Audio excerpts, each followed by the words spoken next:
What's up guys, it's Ganty here, and as promised, I'm bringing you my ultimate guide for ganking transporters. I personally do no PvE, crafting, or transport runs, and this method alone is how I became a billionaire.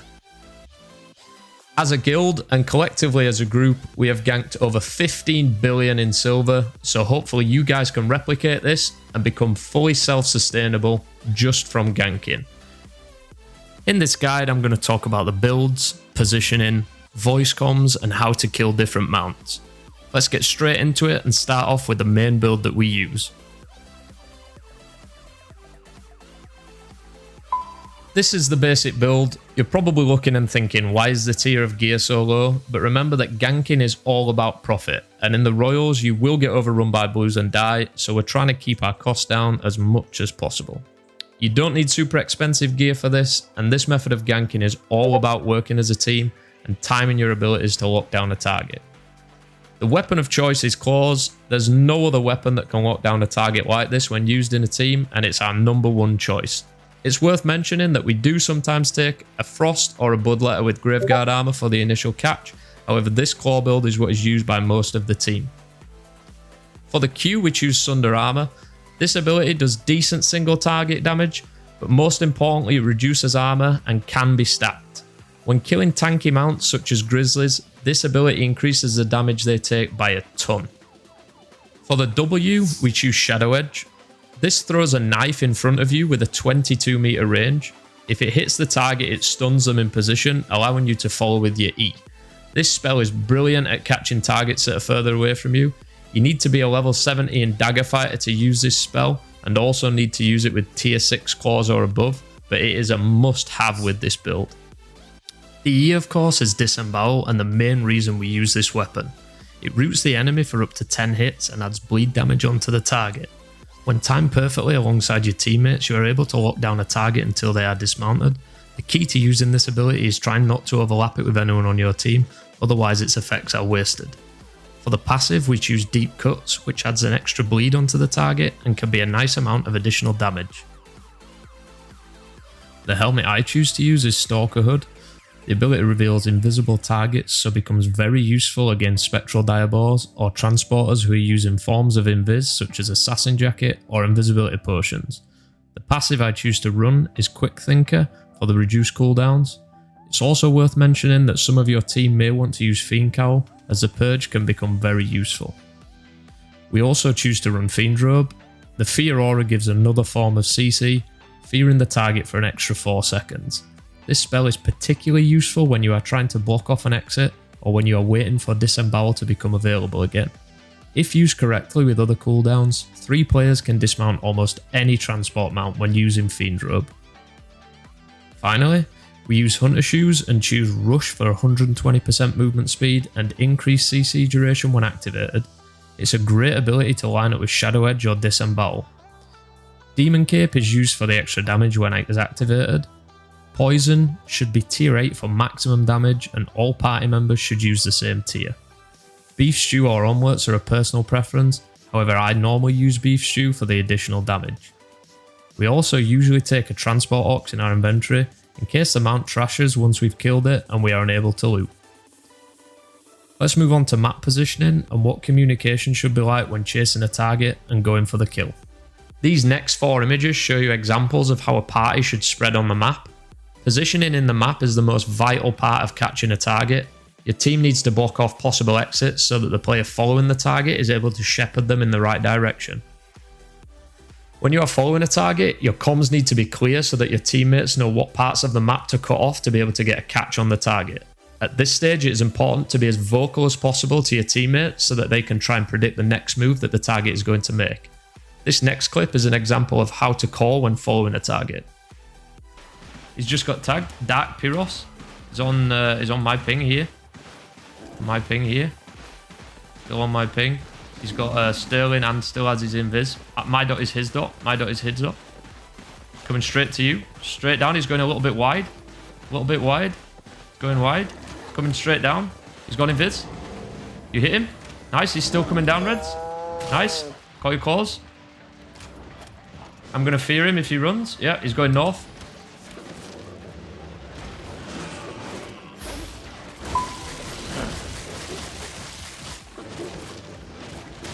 With slower, tankier mounts, the comms are more important once you have made the catch, so that your abilities do not overlap, as you'll hear in these next clips. I got him. Nice. I'm the next one, Okay, nice. Poison. Next Reyes? Yes. I'm not to you. touching him. I'm not touching him. He's hard to kill. Me. I'll go next. Okay, boys. Nice. Where is he hitting? He's heading north, he's heading just to Carlion. I'm going to dismount You can behind cap him him. if that person up front dismounts. Yes, I'm dismounted. I'm dismounted. I see him. I see him. He's here. I got him. Yeah, Got please him. tag, please tag. Fearing. Okay, I'm... Ganty, I'm next. Arak next. I will go next. I'll Poison, taking the poison, loot. poison. No, the tag. Angry Wolf. 8 mil. Up next, we're going to take a look at a typical transporter set, and then move on to the different mounts and the best ways to deal with them. Before we take a look at the mounts, I'm just going to show you what a typical transporter set looks like. The weapon is often a mobile weapon that gives extra speed or jumps. Shadow Edge once again works really nicely, as you're able to catch the target at a distance. Knight Helmet is used as it offers a 6-second immunity to pulls, knockbacks and fears. This is why it's so important to stop the target from getting close to an exit, as this ability often allows them to zone to safety. A lot of the time they'll run Assassin's Jacket along with an Invis Potion. This gives them 2 forms of Invis and is the reason why having multiple Stalker Hoods is so important, as this reveals invisible targets. Demon Boots offer huge amounts of speed when the target is low HP, and is often the most common way that they escape. Holding onto your Fiend Cowl to purge this is the most effective option. Lastly, but most importantly, is the Fort Sterling Cape, which removes a stun or a root. The most effective way to play against this is to activate the cape with your Shadow Edge, and follow up with your E, or allow your teammate to follow up with their own stun. If the target is on a fast mount, then following up with an E can be really difficult, and you should try to rely on your teammate's positioning to make the catch. Now let's take a look at the mounts and see the best ways to deal with each one. First up are the slow mounts such as Oxers, Winter Bears and Boars. These mounts can carry a lot, however they have no abilities and their travel speed is quite slow. The most important thing, as you'll see in this clip, is to start with a poison, as my teammate does, enabling me to dismount, engage with a Shadow Edge to pop his Sterling, and then claw him. We then carry on with the usual rotation of the team to secure the kill. These are probably the easiest transport mounts to catch and to kill.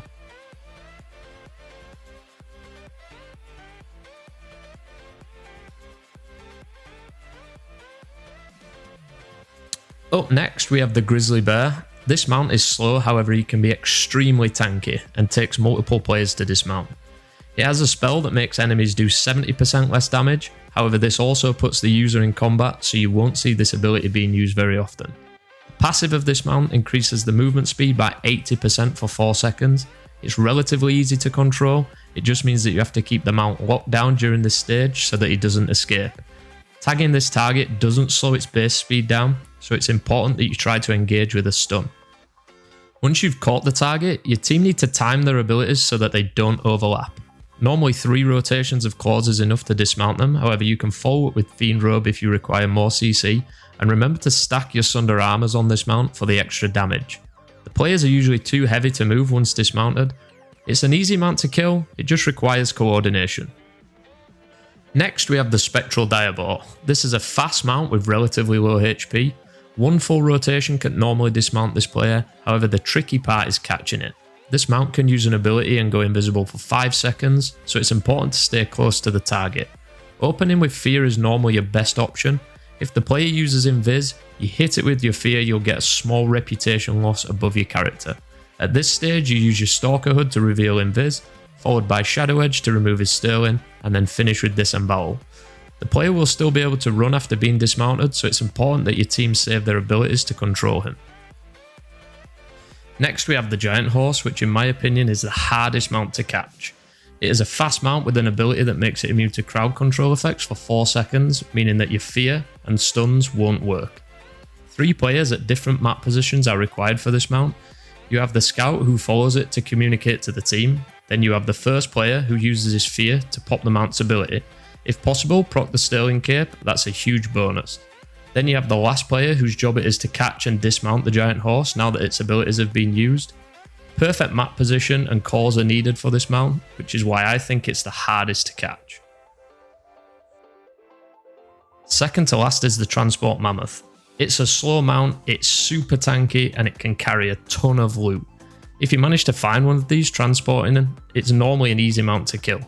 As you'll see in this clip, it's a very slow mount and I'm able to give my team enough time to catch up. It has a huge amount of HP, but as long as you rotate your skills correctly, you'll be able to kill this guy no problem. Rotate your disembowels until you get the dismount. If you're a smaller party, it's still possible by rotating your fears. Overall, if you can find one of these, I think they're the easiest mount to kill with the right team.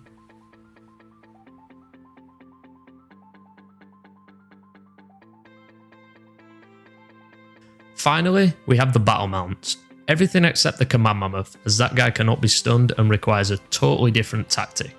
Rhinos, beetles, chariots, spiders and so on, however, can all be caught using this method. These mounts are extremely tanky, however once they receive damage they become very slow. Fear does nothing to battle mounts, so you're going to rely on your stuns and not overlapping them with your teammates. If you wish to, you can bring a swap set with Assassin Hood and Royal Jacket for these mounts, as it massively reduces the cooldowns, meaning your stuns are on rotation much sooner. Start with a poison to remove the mount sprint, and then engage with a Shadow Edge plus Disembowel. Each party member should call their Disembowel so that you don't overlap on the other teammates, then you simply lock down the target until you get the dismount. There you have it guys, that was my ultimate ganking guide. I hope you found this guide useful and I hope it gave you an insight into how we do things so that you're able to replicate it. What I will say is that the most important part of ganking is the team itself. Choose a team that you can rely on and have good synergy with and you will be successful. If you enjoyed the video, don't forget to hit that like button and subscribe to my channel to see the future videos, and leave a comment below if you found this guide helpful and would like to see more in the future. If you have any questions you can ask in the comments, on our Discord server, or drop by my Twitch channel, the link is in the video and in the description. Peace.